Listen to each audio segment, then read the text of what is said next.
Hello everyone. आज का topic है एड्रिनल ग्लैंड्स या सुप्रारीनल ग्लैंड्स या अधिवृक्कक ग्रंथियां। वर्टिब्रल कॉलम के दोनों और किडनी या वृक्कक के ठीक ऊपर कैप की तरह यह ग्रंथियां उपस्थित होती है। इनकी स्थिति के कारण ही इन्हें सुप्रारीनल ग्लैंड्स या अधिवृक्कक ग्रंथियां कहा जाता है। एड्रिनल ग्रंथियां वसायुक्त उत्तक के कैप्सूल से घिरी हुई रहती है।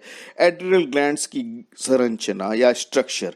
एड्रिनल ग्लैंड दो भाग जो कि एक दूसरे से एनाटॉमिकली और फिजियोलॉजिकली भिन्न होते हैं से बनी हुई होती है। इसका बाहरी भाग मीजोडर्म से डेरिवेटिव होता है जिसे कॉर्टेक्स कहा जाता है, जबकि आंतरिक भाग जिसे मेड्यूला कहा जाता है। कॉर्टेक्स रीजन के 3 सब रीजन पाए जाते हैं। पहला सब रीजन है जोना ग्लोमेरुलोसा। यह कॉर्टेक्स का सबसे बाहरी स्तर होता है जो कि अपेक्षाकृत छोटी कोशिकाओं के सघन समूह से निर्मित होता है। इस स्तर की कोशिकाएं मिनरलोकॉर्टिकॉइड्स हार्मोन का स्रवण या सीक्रेशन करती है जो जल और लवण का रेगुलेशन या नियमन करता है। दूसरा सब स्तर है जोना फेसिकुलेटा। यह मध्य स्तर होता है जो पॉलीहेड्रल सेल्स या बहुतलीय कोशिकाओं द्वारा निर्मित होता है। इस स्तर द्वारा ग्लूकोकॉर्टिकॉइड्स हार्मोन का सीक्रेशन किया जाता है जो कार्बोहाइड्रेट उपापचय में भाग लेता है। तीसरा है जोना रेटिकुलरिस। यह कॉर्टेक्स से आंतरिक स्तर होता है जो सेक्स हार्मोन का सीक्रेशन करता है। एड्रिनल ग्लैंड का दूसरा पोर्शन है मेड्यूला। यह कॉर्टेक्स से घिरा एड्रिनल का भीतरी भाग होता है। इसकी कोशिकाएं ग्रुप्स या समूह में पाई जाती है जिनमें क्रोमिक अम्ल से विशेष बंधुता पाई जाती है। इसी कारण इन्हें क्रोमोफिन कोशिकाओं के नाम से भी जाना जाता है। एड्रिनल कॉर्टेक्स से स्रावित हार्मोन्स निम्न कार्य करते हैं। पहला है मिनरलोकॉर्टिकॉइड्स। यह शरीर में इलेक्ट्रोलाइट बैलेंस के प्रिजर्वेशन तथा उत्तकों में जल के वितरण में महत्वपूर्ण भूमिका निभाता है। एल्डोस्टेरोन तथा डीऑक्सीकार्टिकोस्टेरोन मिनरलोकॉर्टिकॉइड्स के ही उदाहरण है। एल्डोस्टेरोन किडनी नलिकाओं द्वारा सोडियम तथा क्लोराइड आयन के पुनः अवशोषण को प्रेरित करता है। इस हार्मोन के कारण जल का पुनः अवशोषण भी बढ़ जाता है। यह हार्मोन पोटेशियम आयन के उत्सर्जन में वृद्धि करता है। एल्डोस्टेरोन हार्मोन का सीक्रेशन किडनी द्वारा उत्पन्न एंजियोटेंसिन द्वारा प्रेरित होता है। एल्डोस्टेरोन के अल्प स्रावन के कारण एडिशन रोग हो जाता है जिसके की निम्न लक्षण होते हैं। एडिशन रोग के लक्षणों में मूत्र में सोडियम क्लोराइड की अत्यधिक हानि तथा सीरम में पोटेशियम की मात्रा बढ़ जाती है। एडिशन रोग में रक्तदाब, शरीर तापमान और बीएमआर कम हो जाता है। पेशियां दुर्बल हो जाती है। हाइपोग्लाइसीमिया हो जाता है।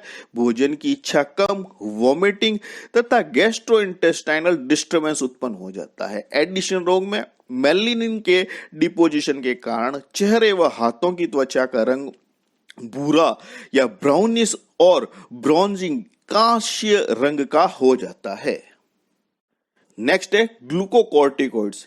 यह कार्बोहाइड्रेट्स, प्रोटीन तथा वसा के उपापचय को प्रभावित करता है। कार्टिकोस्टेरोन, हाइड्रोकार्टिकोसोन अथवा कार्टिसोल तथा कार्टिसोन ग्लूकोकॉर्टिकॉइड्स हार्मोन के ही उदाहरण हैं। इन सभी का स्रवण पिट्यूटरी ग्रंथि के एसीटीएच एड्रिनोकॉर्टिकोट्रोफिक हार्मोन द्वारा प्रेरित होता है। ग्लूकोकॉर्टिकॉइड्स के निम्न कार्य हैं। यह इंसुलिन के ठीक विपरीत कार्य करता है। इसके प्रभाव द्वारा यकृत में ग्लाइकोजन ग्लूकोज में परिवर्तित होकर रक्त शर्करा या ब्लड शुगर स्तर को बढ़ा देता है जिसे कि हाइपरग्लाइसीमिया कहा जाता है। यह विपरीत परिस्थितियों में वसाओं तथा प्रोटीन के ग्लाइकोजन में रूपांतरण को प्रेरित करता है जो अंततः ग्लूकोज में परिवर्तित हो जाता है। यह एंटी इंफ्लेमेटरी या एंटी एलर्जिक होता है। इसी कारण रूमेटॉइड आर्थराइटिस के उपचार में कार्टिसोल के इंजेक्शन लगाए जाते हैं। यह हार्मोन पेनिसिलिन की प्रतिकूल प्रतिक्रिया तथा दमा या अस्थमा के उग्र प्रभाव या सीवर अटैक में जीवन रक्षक औषधि की तरह कार्य करता है।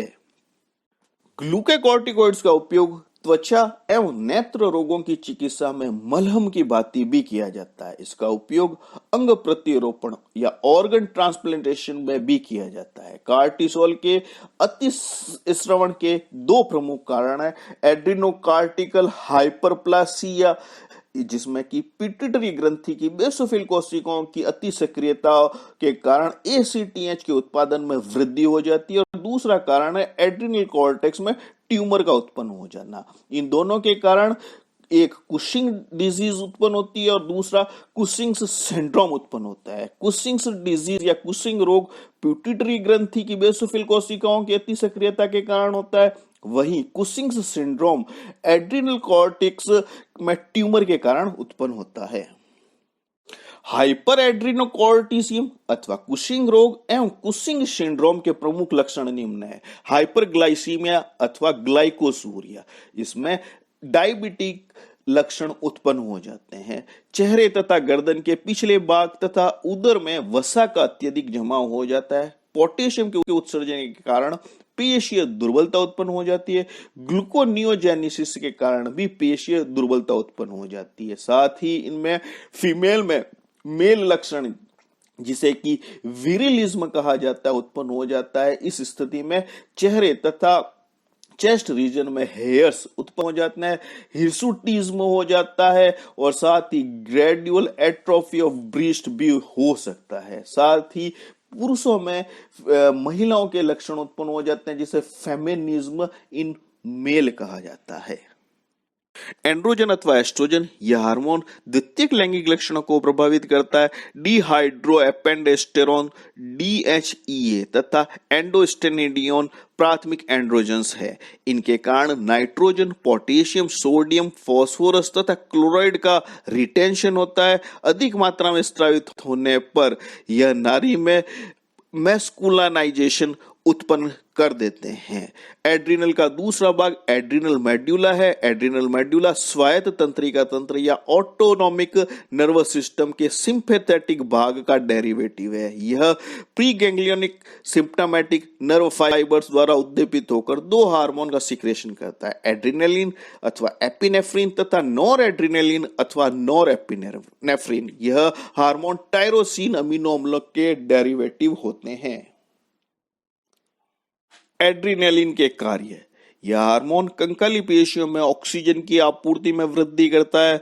यह त्वचा, श्लेष्म झिल्लियों तथा विसरा की धमनिकाओं का वैसोकॉन्स्ट्रिक्शन करता है, जिसके फलस्वरूप रक्त इन अंगों की कंकाली पेशियों, मस्तिष्क, हृदय धमनी तथा यकृत की ओर प्रवाहित होता है। यह हार्मोन हार्ट बीट की रेट को बढ़ा देता है, जिसके परिणाम स्वरूप ब्लड प्रेशर में वृद्धि हो जाती है। यह हार्मोन ट्रैक या ब्रोंकी को डायलेट करता है, जिससे इंस्पिरेशन पर फेफड़ों में अधिक वायु प्रवेश कर सकती है। एड्रिनलिन यकृत तथा पेशियों में संग्रहित ग्लाइकोजन को ग्लूकोज में परिवर्तित को उद्दीपित करता है। यह हार्मोन एनल तथा यूरिथ्रल स्फिंक्टर पेशियों की टोन में वृद्धि करता है, जिसके कारण मिक्ट्यूरेशन तथा डिफेकेशन का इनहिबिशन होता है। यह हार्मोन आंत्र में क्रमांकुंचन को धीमे कर देता है, जिससे लार उत्पादन की प्रक्रिया भी इनहिबिट या कम या धीमे हो जाती है। एड्रिनलिन हार्मोन इंसुलिन के उत्पादन को रोकता है, जिसके कारण परिधीय ऊतकों में ग्लूकोज का अंतर्ग्रहण रुक जाता है तथा ग्लूकोज केंद्रीय तंत्रिका तंत्र के लिए उपलब्ध हो जाता है। एड्रिनलिन हार्मोन ऑक्सीजनित रक्त धमनी, पेशियों, मस्तिष्क में भेजता है, जिससे शरीर फैटिगी या शांति, शौक, फियर, एक्साइटमेंट तथा डेंजर जैसी आपातकालीन परिस्थितियों के प्रति एक रैपिड फिजियोलॉजिकल रेस्पॉन्स कर पाता है। अतः इस हार्मोन को एड्रिनल मुकाबला या फाइट और फ्लाइट हार्मोन के नाम से भी जाना जाता है। Thank you for watching video.